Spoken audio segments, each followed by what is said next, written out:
Qui sont les 144 000 de la Bible? Rares sont les sujets prophétiques qui suscitent autant de questions, de débats et de fascination que celui des 144 000. Mentionnés en Apocalypse 7 et en Apocalypse 14, ils occupent une place centrale dans le plan eschatologique de Dieu. Pourtant, leur identité, leur rôle et leur portée restent mal compris, souvent réduits à une lecture superficielle ou enfermés dans des interprétations trop étroites. Qui sont-ils vraiment? S'agit-il d'un groupe purement littéral ou symbolique? Sont-ils exclusivement des vivants, ou les morts dans la foi peuvent-ils en faire partie? Quel est leur rôle dans les derniers temps? Et surtout, ce qui nous touche peut-être le plus personnellement, qu'est-ce que cela signifie pour nous aujourd'hui? Cette publication ne prétend pas imposer une interprétation définitive. Il cherche à poser les fondements bibliques honnêtement, à laisser les textes parler, et à inviter chaque lecteur à une réflexion sérieuse et spirituellement engagée. Qui sont les 144 000? La question de l'identité 1. Les deux passages fondateurs les 144 000 apparaissent explicitement en deux endroits dans le livre de l'Apocalypse. Apocalypse 7, 1-8. Avant l'ouverture du septième sceau, j'en vois 4 anges retenant les 4 vents de la terre. Un cinquième ange monte de l'Orient avec le sceau du Dieu vivant et crie, « Ne faites point de mal à la terre, ni à la mer, ni aux arbres. » Jusqu'à ce que nous ayons marqué du sceau les serviteurs de notre Dieu sur leur front.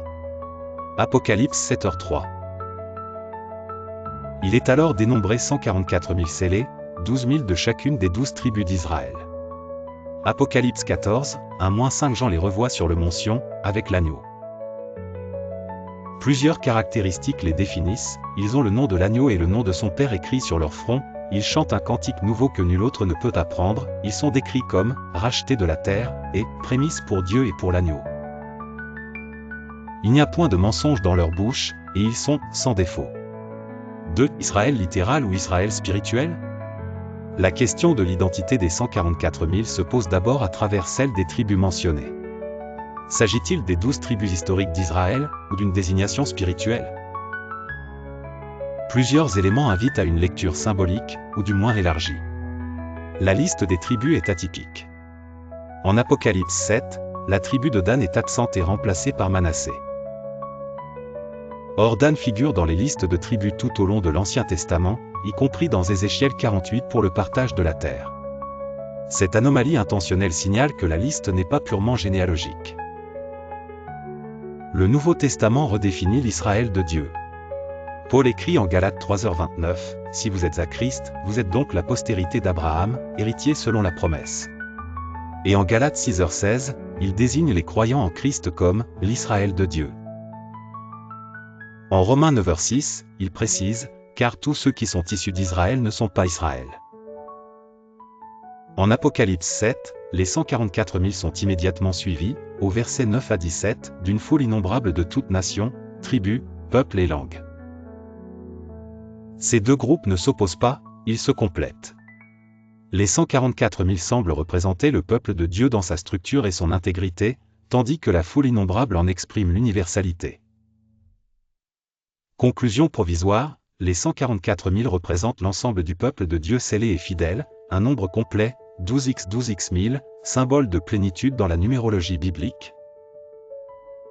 Pas nécessairement une limitation à exactement 144 000 individus au sens arithmétique, mais un peuple complet, identifié, protégé et marqué par Dieu. 2. Le scellement, qu'est-ce que cela signifie vraiment? 1. Le sceau comme signe d'appartenance et de protection dans le monde biblique, le sceau est un instrument d'authentification, de propriété et de protection. Il marque ce qui appartient à quelqu'un et ce qui ne peut être violé. En Ézéchiel 9, un passage remarquable préfigure directement Apocalypse 7, un homme vêtu de lin reçoit l'ordre de parcourir Jérusalem et de marquer un signe sur le front des hommes qui soupirent et qui gémissent à cause de toutes les abominations qui s'y commettent, Ézéchiel 9h4. Seuls ceux portant ce signe sont épargnés. Le scellement prophétique dans l'Apocalypse suit cette même logique, il s'agit d'une marque divine de protection, d'appartenance et d'authentification.